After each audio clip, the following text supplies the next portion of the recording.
මම පවින්ද්‍ර රණතුංග මම මේ පාර බැජ් එකට අයිගාස් ඇකඩමියට ජොයින් වුණා. ජොයින් වුණේ ඇත්තටම කෘෂිකර්මයේ සම්බන්ධයෙන් සහ ඩ්‍රෝන තාක්ෂණ සම්බන්ධයෙන් ඉගෙන ගන්න. මගේ අධ්‍යාපන පසුබිම ගැන කතා කරොත් මම ඌවැල්ලස්ස විශ්වවිද්‍යාලයේ උපාධිධාරියෙක්. එතකොට මගේ අධ්‍යාපන පසුබිම ඉන්නේ කෘෂිකර්මාන්තය හා සම්බන්ධව. එතකොට ලංකාවේ අද මේ වෙනකන් මට කියන්නේ මේ වෙනකන් කෘෂිකර්මාන්තයේ ඩ්‍රෝන තාක්ෂණය යොදා ගැනීම සම්බන්ධයෙන් තියෙන ඉතාමත්ම ගුණාත්මකයෙන් යුතු වැඩසටහනක් තමයි මේ අයිගෑස් ඇකඩමිය විසින් අපිට ලබා දීලා තියෙන්නේ.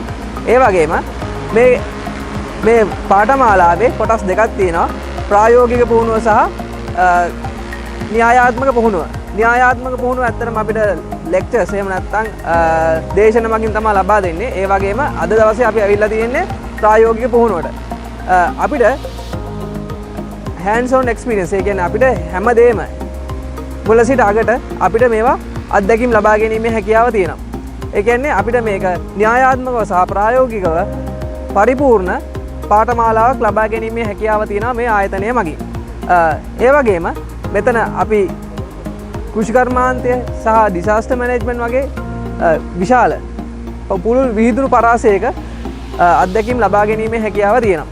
එතකොට ඩ්‍රෝන තාක්ෂණය අපේ මූලික අරමුණ වෙන්නේ මේ කෘෂිකර්මාන්තයට යොදා ගැනීමේ ආකාරය වුණාට ඊට අමතරව අපිට ඡායාරූපකරණය, ඒ වගේම ව්‍යසන කළමනාකරණය, ඒ වගේ ඉතා වටිනා ජීවිතයට ඉතා වටිනා දැනුම් සම්භාරයක් මේ ව්‍යාපෘතිය මගින් ලබා ගැනීමේ හැකියාව තියෙනවා.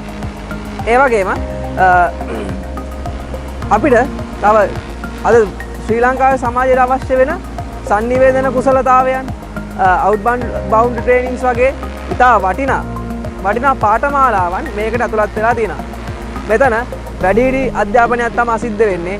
ඒකට අවශ්‍ය වෙන ප්‍රායෝගික කුසලතා, කණ්ඩායම හැඟීමෙන් වැඩ කෙරෙතු ටීම් වර්ක්, ඒ වගේ ගුණාත්මයෙන් ඉහළ ක්‍රියාකාරකම් එකතු වෙලා තියෙනවා. මම ආරාධනා කරනවා ඕගොල්ලන්ටත් ඔයාගේ ජීවිතයේ නව පිම්මක් පයින්න. එහෙම නැත්නම් අප්ඩේට් කරගන්න මේක හොඳ අවස්ථාවක් වෙලා තියෙනවා.